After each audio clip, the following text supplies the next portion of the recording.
और साथियों, आज हम आपके लिए लेकर आ रहे हैं संस्कृत में संख्याओं का ज्ञान।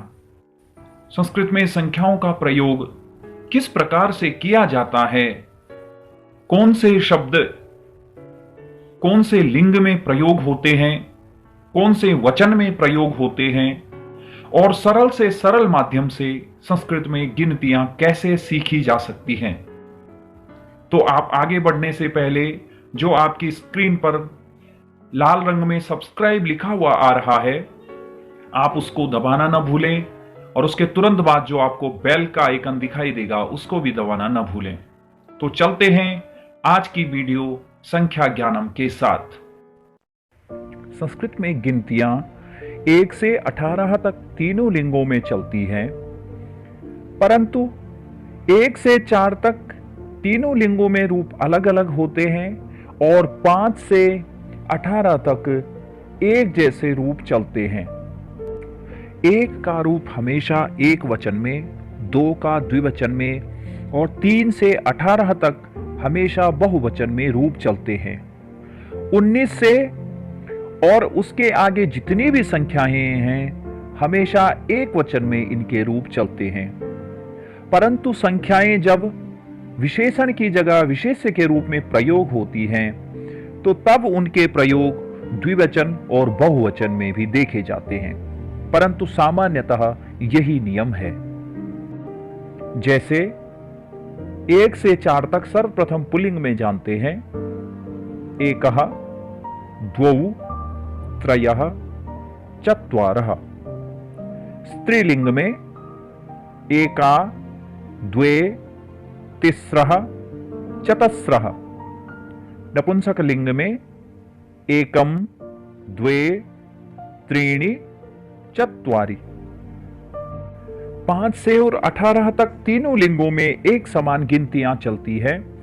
5, 6, 7, 8, 9, 10, 11, 12, 13, 14, 15, 16, 17, 18, 19 के लिए नवदश भी प्रयोग होता है और एकोनविंशति भी प्रयोग होता है।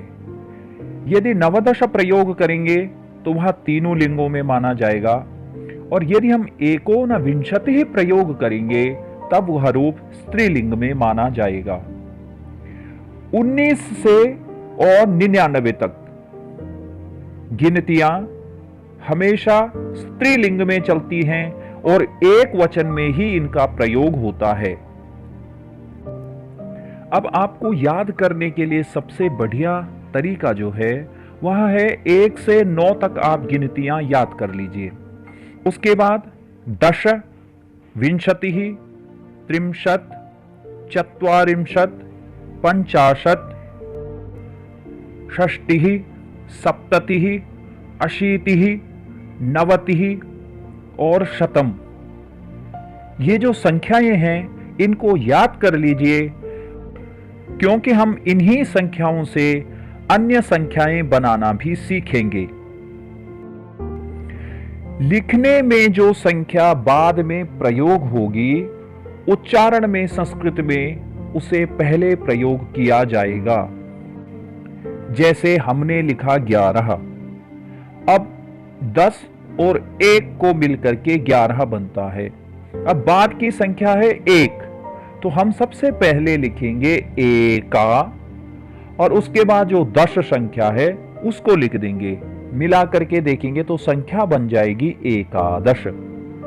उसी प्रकार से 15, 5 बाद में और 10 पहले, तो हमने सबसे पहले लिखना है पंच, और उसके बाद में लिख देंगे 10। संख्या हमारी बन जाएगी पंचदश। उसी प्रकार से 17, 17 में 7 बाद में है, उच्चारण में 7 पहले प्रयोग करेंगे और 7 को संस्कृत में कहते हैं सप्त, और बाद में लिख देंगे 10, तो मिलकर के संख्या बन जाएगी सप्तदश। इसी प्रकार से विंशति, हमें बनाना है पंचविंशति। हम पहले लिख देंगे पंच और बाद में विंशति, तो मिलकर के हमारी संख्या बन गई पंचविंशति। अर्थात अंकों में जो संख्या आपको बाद में दिखाई देगी, उच्चारण के माध्यम में बाद वाली संख्या का प्रयोग पहले करना है। जैसे अष्टपंचाशत, अष्टपंचाशत अर्थात 58। अब 58 उच्चारण में 8 बाद में आ रहा है, अब 8 को पहले लिख देंगे अष्ट और 50 का हो जाएगा पंचाशत, तो संख्या मिलकर के बन गई अष्टपंचाशत। इस प्रकार से आप संस्कृत की संख्याओं को सबसे सरल माध्यम से सीख लेते हैं। चाहे आप 1 से 100 तक कोई भी संख्या हो, जैसे हमने प्रयोग करना है 99। अब 99 में 9 बाद में आ रहा है, 9 का उच्चारण पहले कर दीजिए नव, और 90 के लिए क्या कहते हैं नवति ही, तो संख्या मिलकर के बन गई नवनवति ही। इस प्रकार से संख्याएं सरल माध्यम से सीखी जाती हैं। अब 100 से आगे की संख्याएं भी आप इतनी ही आसानी से सीखेंगे। 100 के लिए कहते हैं शतम, 200 के लिए द्विशतम, 300 के लिए त्रिशतम। इस प्रकार से शतम की संख्याएं चलेंगी। शतम शब्द नपुंसक लिंग में प्रयोग होता है। इसी प्रकार सहस्रम, सहस्रम मतलब हजार, 1000, एक सहस्रम, द्विसहस्रम, त्रिसहस्रम। सहस्रम शब्द भी नपुंसक लिंग में ही प्रयोग होता है। इसके बाद 10,000, 10,000 के लिए संस्कृत में आयुतम शब्द का प्रयोग होता है और यह भी नित्य नपुंसक लिंग में चलता है। इसके बाद लाख, लक्ष्य या लक्ष्यम। इसके बाद 10 लाख, प्रयुतम। लक्ष्यम और प्रयुतम दोनों नपुंसक लिंग में चलते हैं।